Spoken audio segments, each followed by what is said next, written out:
Yo, welcome back to Winning Ways with Fred. My name is Federico and I am your host. NFL playoffs, what a weekend. I mean, a lot of surprises. Bengals take out the Bills. 49ers take out the Cowboys. Brock Purdy showing up again, a rookie, 6-7 games in and showing up. Might make history, we'll see. Eagles destroying the Giants and the Chiefs. We all knew it. We're going to take over and beat the Jaguars. The Jaguars did cover at the end. We had the Jaguars plus 10. And what a weekend all around. I think the one game that I want to talk about in particular is the Bengals versus the Bills. Burrow against Allen. I think that game showed a lot. It showed who's the better quarterback, who's more poised, who is more confident. Joe Burrow was missing two key offensive linemen. There were two rookie players in there, yet he still was able to pick apart the Bills' defense. The Bills had a lot of problems, though. They played the game of protecting the long ball the whole game, pretty much to 3 quarters. Yet Joe Burrow threw one long ball within those 3 quarters. They didn't adjust quick enough, and they got destroyed. Josh Allen played terrible, too. Credit to the Bengals' defense. They played phenomenal. Credit to Zach Taylor. Credit to Jamar Chase, man. What a freaking beast. They took away a touchdown from him that should have been a touchdown as well. That game was out of control from the very beginning. Joe Burrow looked poised, confident, ready to roll as he has over the playoffs. That guy is cool as Brady. And, well, let's see. I mean, I think he's going to take over this league. I mean, I think he's going to be the face of the league, honestly, in the next 5 years if he's not already it. But I think him and Mahomes, Allen, a couple others are up there, right? Now, Joe Burrow just picked apart the Bills' defense, man. And he has like a sixth sense. I don't know if you guys saw the game. Every time he was about to get sacked, the guy ran away from it and made an incredible throw. He is playing like a beast, and now he's facing a Chiefs team again, which he beat the last game out. He beat them last year in the playoffs. Mahomes might be a little injured. Who knows? I mean, that ankle injury looked pretty bad if they took him out during a playoff game. So let's see what happens. Now the Chiefs, they destroyed the Jaguars. Honestly, if Mahomes wouldn't have gotten injured, that game would have been a 20-plus point game. Honestly, I mean, it didn't really feel that close. Trevor Lawrence and that team played well. Yes, they kept up, but I think the injury had a lot to do with that. We had the Jaguars plus 10. That was my number. We beat that. We won that.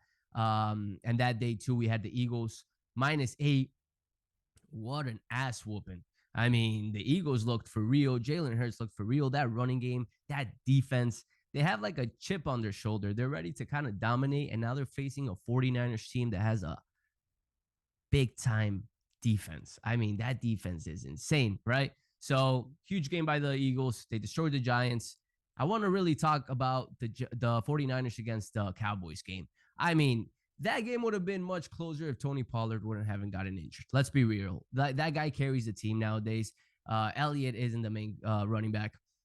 Pollard takes over 50% of the carries now, and his injury was big time. The picks were big time too. I mean, that pick at the end of the half, Dak Prescott, and then they get a field goal out of that. That was really the game. I mean, right there and then, that was a momentum shifter. Then the Cowboys come out. They can't get the points right away.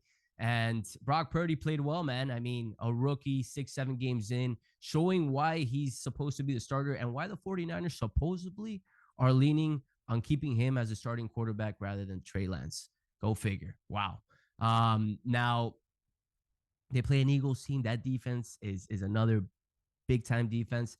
But Kyle Shanahan just, he has play calling, man, and they have fast players. He gets the ball quick out of Purdy's hands. And Purdy's getting that confidence. You can see it. So good for him. Now that last game that we're gonna see next week, I believe the last game of the slate next week is the 49ers game against the Eagles, which opened up at minus 2.5 for the Eagles. Let's talk about that for a little. Minus 2.5. I think that the spread's accurate. Again, listen, last week I gave a little leans, but at the end of the day, they changed. I am going to give you guys one pick here and one of our big plays here. I'm not sure how big it's going to be, but it's going to be within $10,000 play or $15,000 whale play. So listen to the show. I'm going to throw it within this show. It won't take long. It'll probably be another 5 more minutes and I'll be done. But can Purdy persevere and beat the Eagles defense? It's big question. And I think if he does, the 49ers will win the Super Bowl. That's the big test, in my opinion. I think that defense can keep up, can keep them in the game. Bosa, Armstrong, Wagner, Ward. That defense is stellar. Bosa's a freak of nature. He takes on anyone. And now he's going to take on Jalen Hurts, which Jalen Hurts could run the ball. And I don't know if you guys saw yesterday when Dak Prescott got free and ran the ball, he had a lot of open space. So that's my thing there. Can Jalen Hurts get open enough and run the ball enough and make accurate throws enough and then consistently run the ball how they have been? Their key to victory is running the ball effectively. That's the Eagles' ball game, but that's also the 49ers' best part. They protect that run defense really well. And it's going to be up for grabs. It's going to be a hell of a game. I think it's going to be a defensive game. I think it's going to be a low-scoring game. That's predicted. I'm pretty sure the action's all coming in on the under. And we're going to see what happens there. Now, I think the most exciting game is the rematch between the Bengals and the Chiefs. I mean, what a game again. Mahomes loses Hill this year, and that offense looks the same or even better. I mean, Kelsey's a freak of nature. You know they're going to throw him the ball. Yeah, the guy gets over 100 yards every game. He's unstoppable. Nobody's going to stop him. You know they're going to throw the ball to him, and he still gets the fucking ball and scores 2 touchdowns to start the game against the Jaguars. It's unbelievable. I mean, Andy Reid's schemes are insane. Juju didn't have a really big game, but he can have a big game if he needed to. That Pacheco, man. I mean, that guy is impressive. To me, that guy is one of the top running backs right now in the league. Yes, in the league. Out of every running back, that guy runs with authority. He runs like he's pissed. He runs like he wants to fucking kill you.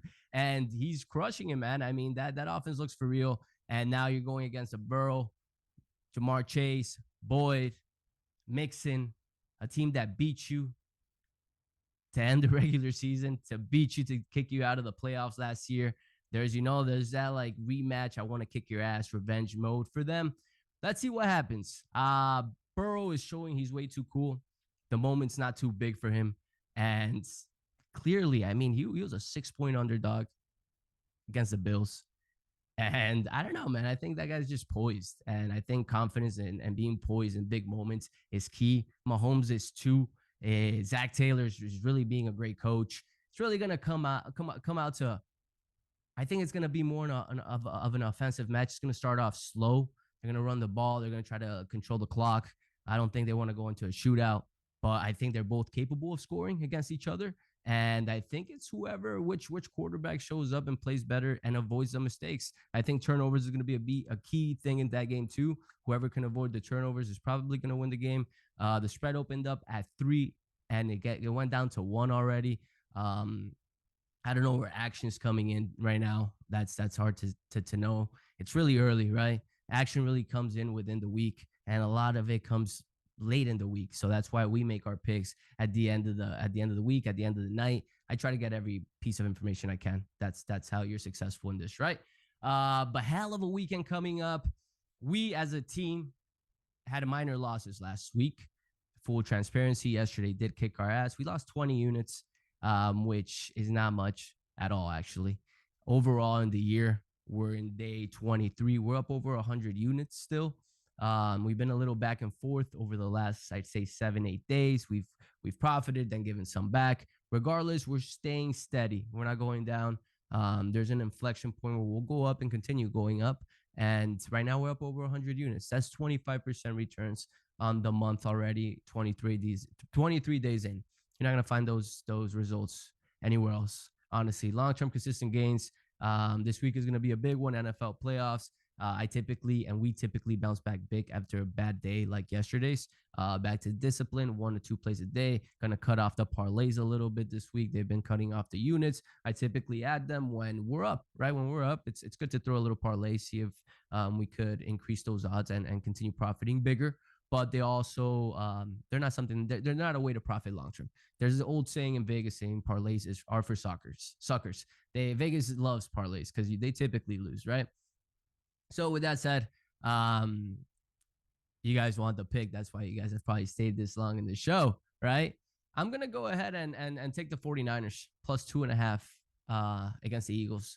I think that defense is stellar. I think Kyle Shanahan has it covered. Purdy's going to play well. He's continuing to play well. That defense is good, yes. But as long as Kyle has a game plan that works for Purdy, gets the ball out of his hands quickly, continue using McCaffrey and Debo, they could persevere and they could win. I mean, and even if McCaffrey and Debo don't have a big game, look at Kittle yesterday. Arguably, that catch yesterday, that circus catch, where Purdy threw it to the middle, where he caught it, he juggled it a little bit and then caught it. Right after that, they got on a roll. Purdy gained that confidence. They started throwing it more, and they scored a touchdown right there. And that's kind of how it goes. I mean, they have the pieces to win and take over. I don't think Purdy right now as a rookie is a big argument to take the Eagles, honestly, especially after it's just a play calling, man. That play calling is exceptional all around, and the blocking's really good. They came out and blocked better in the second half. Kyle Shanahan knew they needed to block better, and they blocked better. The Eagles do have momentum. It's going to be a good game. It's a close game. Right now, that's my pick. It's my prediction. It's probably going to stay because I analyzed it well before coming on the show. So that's that. Big week ahead. I'm going to do a little promo this week. If you're a new timer, newcomer, DM the page at AF Sports with double S on Instagram, and we'll give you a good 50% off your first time. If you're looking to start off, Instagram is the main place where we basically post everything. I'm going to start integrating Twitter a little more, but Instagram's the main thing. That's where we post the results every day. Stories are up every day there. So if you don't follow us there, follow us there. Follow my account as well. I'm the owner of it, Federico Aris 4 on IG and Twitter. With that said, guys, I hope you enjoy the show. If you do like it, please share, and I'll see you guys next time.